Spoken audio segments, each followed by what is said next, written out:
Later on, we adopted when there were changes in that 1945 Truman Proclamation introduced continental shelves, all right, then Malaysia also produced her own act on continental shelves, right, okay.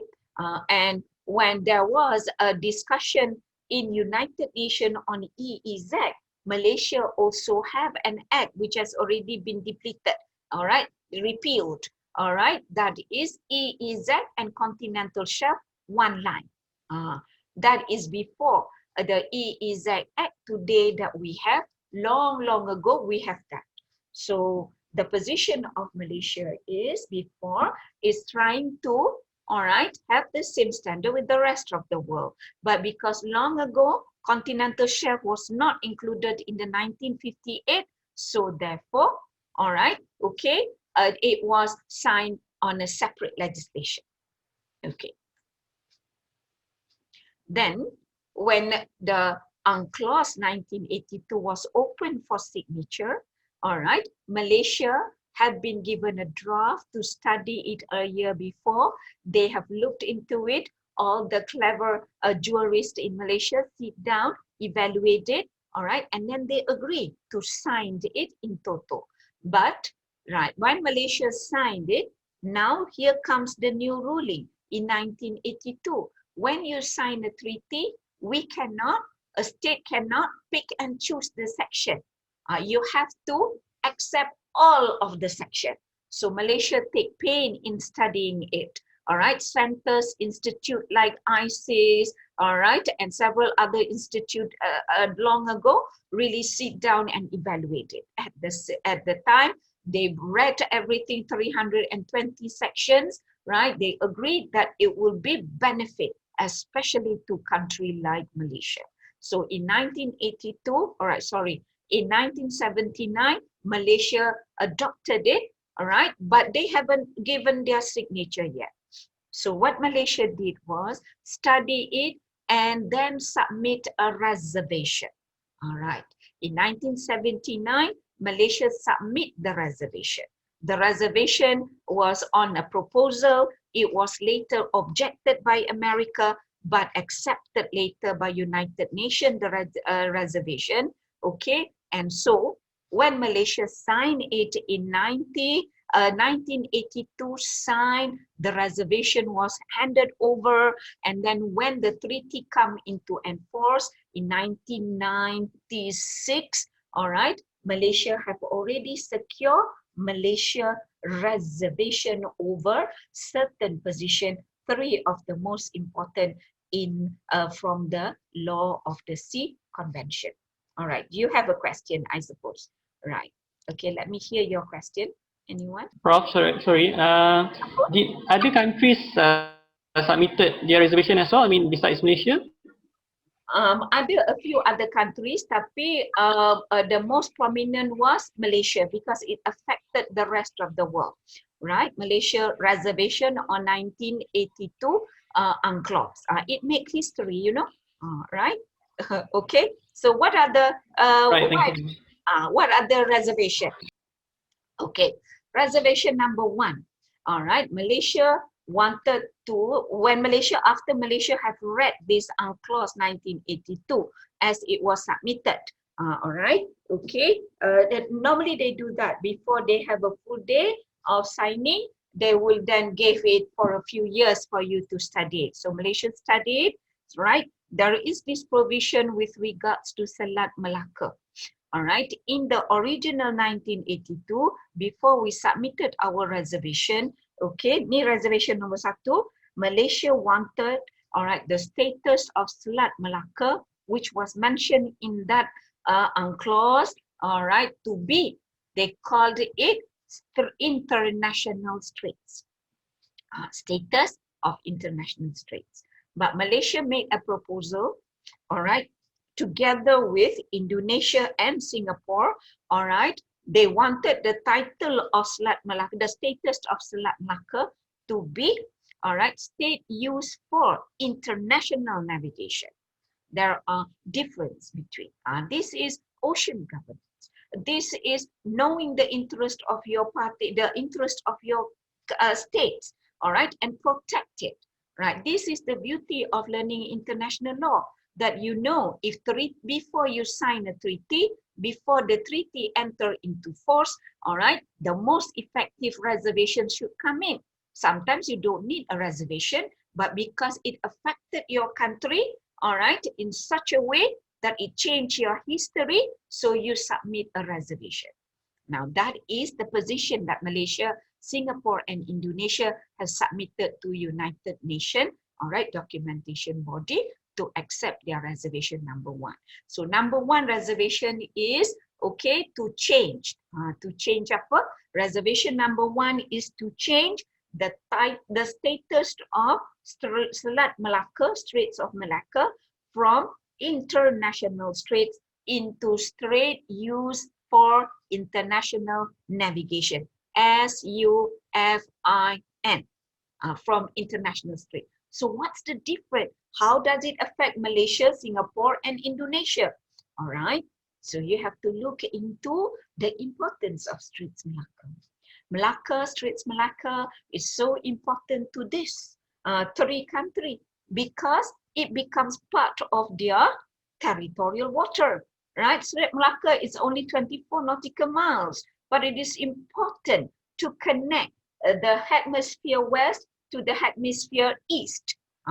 They connect the country from the west or Europe, all right, easily can bring faster, safer, passing through Selat Malacca, going to Thailand, and all the way to Russia.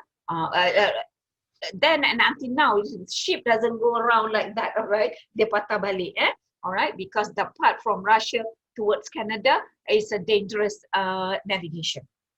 All right, okay, so coming back, now Strait of Malacca, there was this history that Malaysia have always been leading. Singapore is part of us then, Indonesia and Malaysia, we have always taken care of Straits of Malacca in history, and that cannot be denied because the British, the Netherlands, the Portuguese, they know the importance of the Kesultanan Malacca and Sriwijaya and Majapahit all along taking care of the protections of Straits of Malacca. Now, having put that properly, the reservation said, number one is to change the status. International straits, it's still international straits. You don't have tax. All right. International straits, they can just pass without taxing. All right. Okay, so what's the difference between now? Now is strait used for international navigation. They must recognize, right? But they cannot. They is the state, the coastal state, Malaysia, Singapore, and Indonesia don't tax. Because in the ancient time during Kesultanan Melayu, Malacca Maritime Code, Hang Tuah was supposed to protect and bring them, usher them to come in and negotiate or sell their stuff in the local land. But never is there a tax. All right. Okay, so you see, this is what the English concept called common sea. The same common sea is practiced in Dover and also by the Saxon in the English channel. All right. So you see, this common sea, meaning that I want you to use my sea. I want you to have a trading. The Malay called it Selat Malacca. The English translated it as Straits of Malacca. But in the geographical position, this is not a strait at all. It is allowed. All right. So in one of the book earlier written by some of the scholars in the law of the sea, they call that concept as common sea. The sea that is common for all to use, but the sea is governed by the law of the state, right? Based on that, right, Malaysia were able to change, right, the title reservation that we're not accepting international strait, change, we reserved it to strait used for international navigation. So then, all right, in the final signing and ratification, all right, that section have changed. Straits of Malacca is one of the strait that is considered as strait used for international navigation. International foreign ship passes through, but the power to make law still stays with the coastal state. That is Malaysia, Singapore, and Indonesia. Right. The other common supin goes to Dover. All right. Okay. France and England, they both have shared, all right, their law over the Straits of Dover. Okay, so it's not something weird, but something that is beneficial.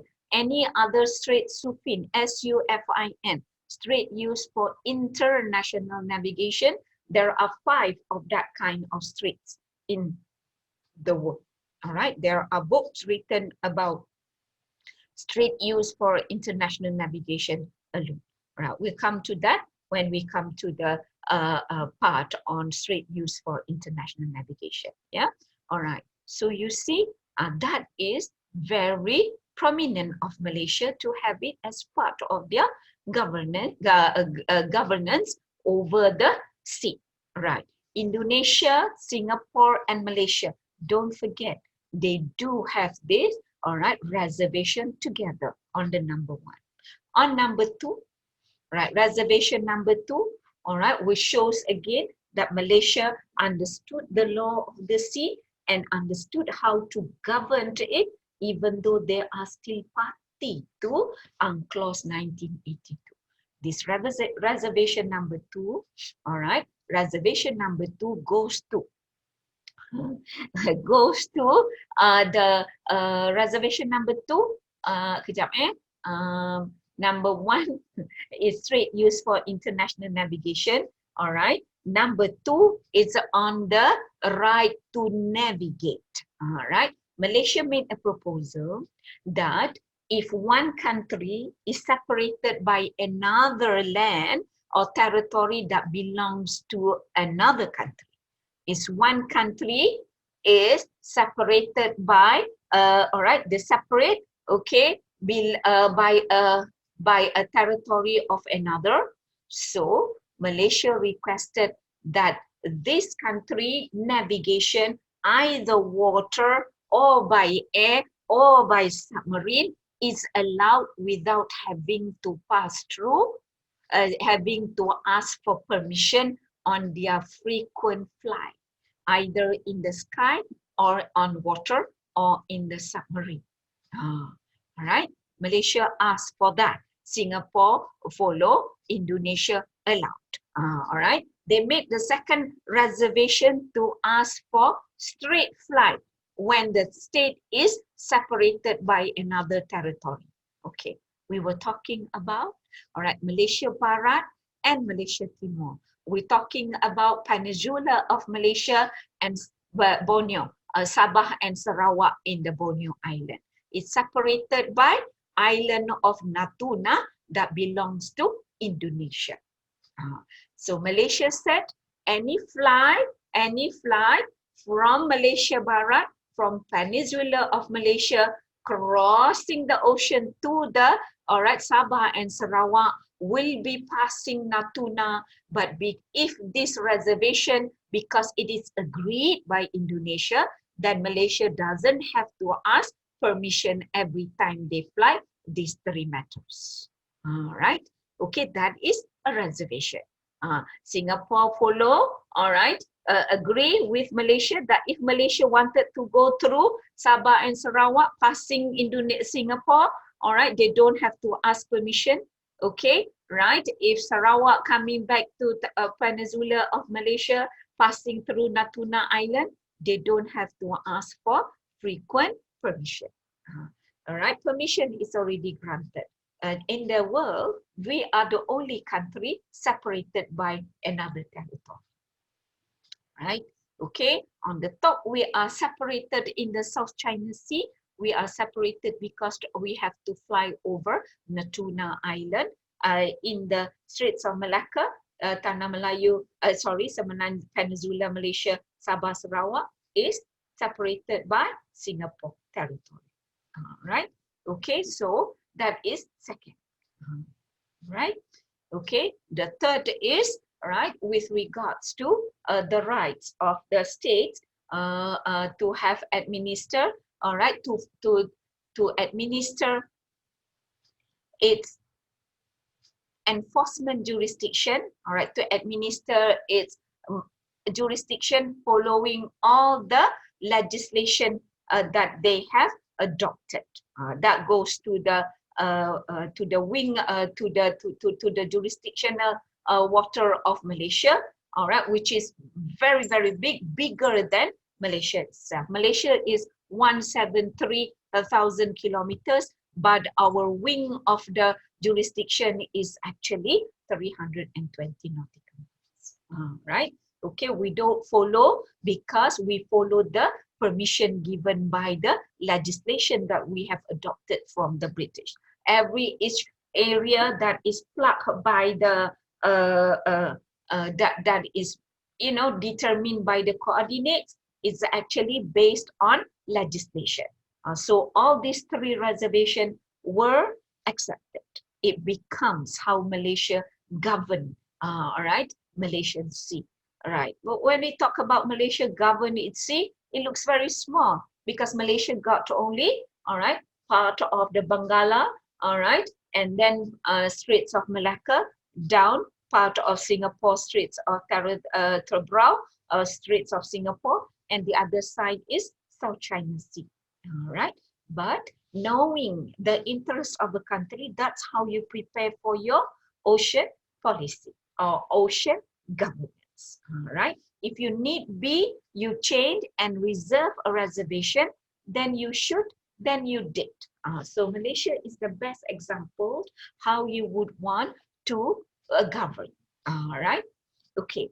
Now there is one more thing that Malaysia has shown how Malaysia govern, all right, the ocean by Malaysia introducing two systems to the international ocean governance. Number one, Malaysia, when operating as the coastal states together with Indonesia and Singapore, introduced traffic separation system in the Straits of Malacca.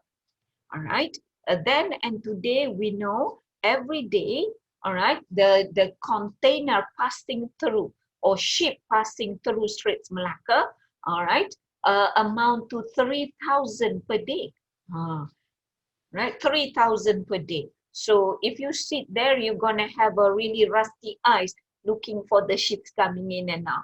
But ship is not fast. Ship is slow, and the world is not flat. The world is round. So we will not see, all right, the busy aspect of ship running and flying through Straits of Malacca.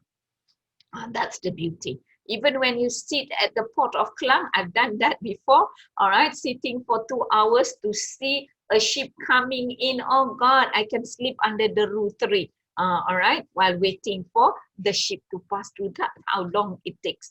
But besides that, all right, the statistic says that 3,000 ships passing through Straits of Malacca. So by Malaysia introducing traffic separation system, it has eliminated the chances of collision or strike. Right? Okay, that's what Malaysia have introduced. A part of Malaysia playing a role in putting a standard. So if you want to pass through Straits Malacca, you have to abide by traffic separation system. Traffic separation system has been there for a long period of time. All right, it applies and it, there are quite a number of radar, all right, all that financed and taken care of by the Malacca Council. Although it is called Malacca Council, it is operated by the Japanese technician or Japanese expert. All right, okay, so that one, it's an independent body that was to assist on, all right, the operating on administrating radar of traffic separation system. The next one that Malaysia has, all right, standardized some rulings at sea with regards to navigation, all right? Okay, law of the sea, some part of it is navigation. So the other one that Malaysia have done is, all right, request that all ship passing through, all ship, doesn't matter what types of ship you are, especially container, they have only one route to pass through Straits of Malacca. And this rule is submitted to the International Maritime Organization, IMO. Is a big organization on ship and shipping alone. Is as big as United Nations. All right. So submit to International Maritime Organization that ruling was, all right, because we are the states, all right, coastal states. Our law is effective on the Straits of Malacca, right? So they introduced the law that for all these foreign ships to pass through, okay, the ship must have keel to make yang dekat bawah tu, all right? And okay, right, at the bottom they must have keel. The keel of the ship must be 75 kilometers. Right? If the ship is not 75 kilometers deep, all right, they cannot cut through all the sediment of Straits of Malacca. Right? Straits of Malacca sometimes, because of the wind, it can be very shallow. It can also be very deep because of it is a coast to the states. People are throwing all the waste into the ocean, into the straits, right? Okay, right? So there are a lot of sediments over there. So this ship must be able to cut through that. The keel of the ship, which part of the ship is the keel? All right, the body of a ship, you can know the ship space, and at the bottom there will be one long sort of, the Malay call it tumit. That is the keel. That one is going to be very important for a ship to have it maintained, right? Maintain balance. That must be 75 kilometers down, all right, okay, deep, to pass through and cut all the sediment in Straits of Malacca. All right. So how long does it take to pass through Straits of Malacca, which is only 24 nautical miles? I'm Right. sorry, Rob. 75 meters. Kilometer. Okay. Sorry, Rob. I tak boleh bayangkan kil tu. Kil. Alright, ni kapal. Pandai tak kapal gemuk? Okay. Bawah tu dia punya. Yang gemuk bawah tu. Bawah tu ada tumit dia. Okay? Okay. Alright, you pernah nampak high heels, woman high heels? Tumit dia ada, Yes. ada dia punya tumit sebatang tu. Alright? Imagine that tumit yang bawah tu sepanjang-panjang kasut tu sampai depan. That is called keel. Okay, very deep but very deep down. That the length of the tumit and 2 inci on the shoes, that is the keel for the kapal, go all the way to the front. And this one from top of the kasut to the bottom mesti 75 kilometer deep. Right. Ni yang bawah bahagian yang gemuk tu kan? Gemuk tu kapal bawah dia. That one must be 75 kilometer. Those are the ruling. And because because most of the container are going to be very heavy on the top, right? So to balance that and to cut all the sediment in Straits of Malacca, all right, they will have to be following the ruling desired by the 3 countries or the 3 coastal states.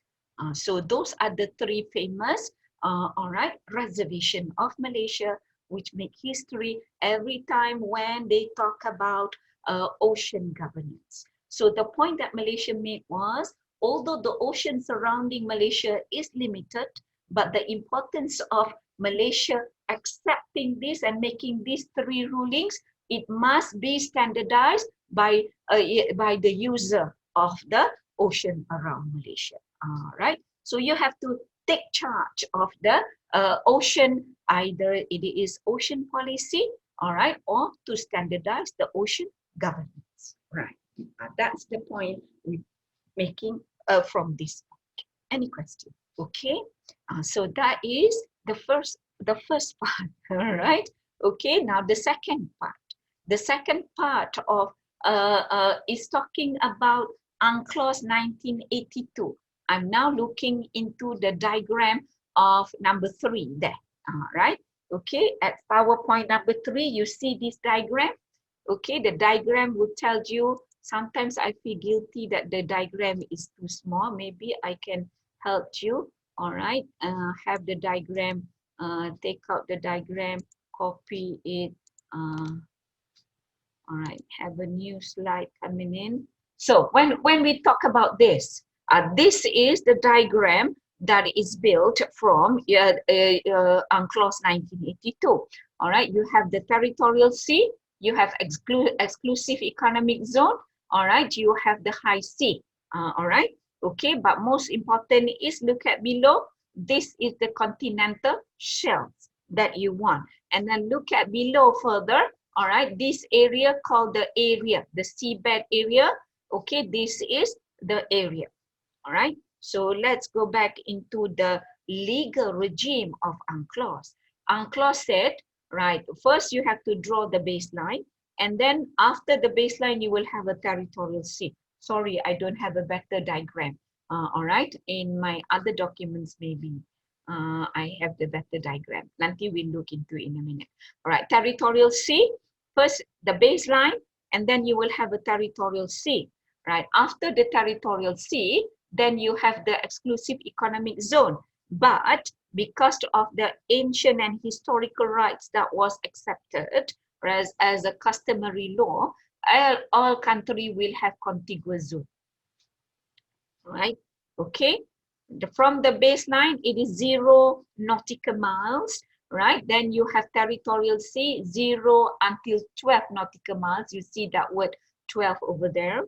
From the 12 nautical miles, all right, you will have another 12 extension for continental shelf.